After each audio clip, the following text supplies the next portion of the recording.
बढ़ेंगे आगे। राहुल गांधी की संसद सदस्यता जाने की वजह से उनकी जुबान से निकले हुए शब्द हैं। राहुल गांधी ने प्रधानमंत्री मोदी का शब्दों से अपमान किया था।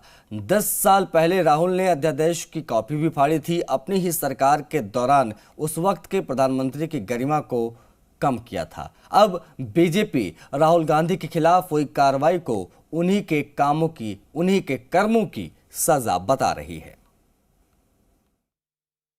Unfortunately, I'm a member of parliament and I'm hopeful that I will be allowed to speak in parliament. 16 मार्च को ही राहुल गांधी ने एक प्रेस कॉन्फ्रेंस में खुद के लिए कहा था कि वो दुर्भाग्य से सांसद बन गए हैं। तब उनकी पार्टी के मीडिया प्रभारी और वरिष्ठ नेता जयराम रमेश ने दुर्भाग्य शब्द को लेकर राहुल गांधी को कान में टोका था। Unfortunately, I'm a member of parliament. You can make a joke saying this. Unfortunately for you, unfortunately for me. Jairam Ramesh ने दुर्भाग्य शब्द पर राहुल का मजाक उड़ने की संभावना जताई थी। राहुल की जुबान से ये शब्द गलती से निकला था या फिर उन्होंने जानबूझकर दुर्भाग्य शब्द इस्तेमाल किया था।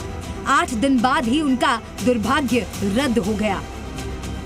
मैं तो इतना ही कहूँगा, भगवान के घर में देर से ही अंधेर नहीं। राहुल जी कहते थे दुर्भाग्य से सांसद हूँ, unfortunately I am an MP।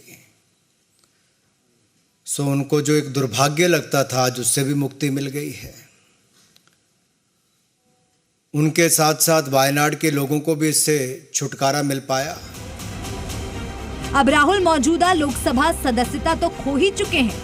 2024 और 2029 लोकसभा चुनाव भी लड़ने के लिए अयोग्य हो गए हैं। बीजेपी इसे राहुल गांधी के कर्मों का फल बता रही है।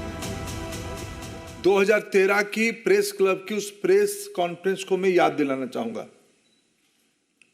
प्रधानमंत्री मनमोहन सिंह जी होते थे, उन्हीं की सरकार होती थी, उन्हीं की घर में ही रिमोट होता था, उन्हीं के फैसला था इस कानून को संशोधन करने के लिए। लेकिन उस ऑर्डिनेंस को नॉनसेंस कह के फाड़ने वाले आज जब उसी कानून के चपेट में आए, आज उनको कष्ट हो रहा है।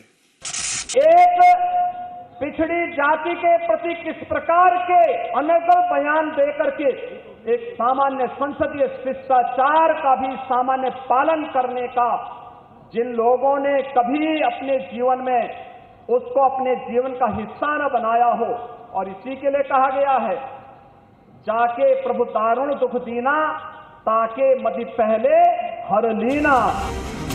किसी ने सोचा भी नहीं होगा 10 साल पहले राहुल गांधी जिस अध्यादेश को फाड़ रहे थे वो दरअसल अपने कवच को फाड़कर फेंक रहे थे। सितंबर 2013 में राहुल गांधी ने सुप्रीम कोर्ट के फैसले को पलटने के लिए तत्कालीन मनमोहन सरकार के एक अध्यादेश को फाड़ा ना होता तो शायद राहुल गांधी भी कोर्ट से 2 साल की सजा मिलने के बावजूद लोकसभा सांसद बने रहते। दरअसल 2013 में दागी सांसदों विधायकों को अयोग्य करार देने का आदेश दिया गया था। सुप्रीम कोर्ट के आदेश को पलटने के लिए मनमोहन सरकार अध्यादेश लेकर आई थी। उस अध्यादेश में सजा पाने वाले नेताओं को बचाने का प्रावधान था, लेकिन राहुल गांधी ने अध्यादेश को न सिर्फ बकवास कहा था बल्कि उसकी प्रति को फाड़ दिया था। अध्यादेश को फाड़कर राहुल गांधी ने उस वक्त अपनी सरकार के प्रधानमंत्री मनमोहन सिंह की गरिमा पर प्रहार किया था। इसके बाद जब राहुल गांधी विपक्ष में आए और नरेंद्र मोदी PM बने तो शब्दों के जरिए प्रधानमंत्री मोदी का अपमान किया। मोदी सरनेम के अपमान पर राहुल को सजा मिली। अब उनकी सांसद सदस्यता रद्द हो गई है। माननीय सुप्रीम कोर्ट ने यह कहा था कि जब किसी को 2 साल या उससे अधिक की सजा होती है तो उनकी मेंबरशिप चली जाएगी। चूंकि ओथ दिलाते हैं स्पीकर साहब, तो उस अदालत के आदेश का अध्ययन करने के बाद उन्होंने आज निर्णय लिया है। और राहुल गांधी ये सोचते थे कि देश के संविधान और कानून से वो ऊपर हैं। माननीय सूरत की अदालत के निर्णय के बाद स्पीकर साहब ने निर्णय लिया है। ये जो कहते हैं कि जो विपक्ष को डराया धमकाया जा रहा है, ना वो ये अपमानजनक बातें कहते हैं, ना मानहानि का मुकदमा कायम होता और ना हियरिंग के दौरान एविडेंस हम लोग अच्छे दिए और वो एविडेंस नहीं दे पाए, उस पर ये सजा होती है।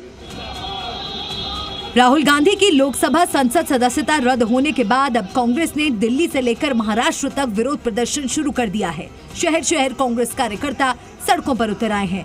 कांग्रेस ने अपने सबसे बड़े नेता की सदस्यता रद्द होने को आर पार की लड़ाई मान ली है।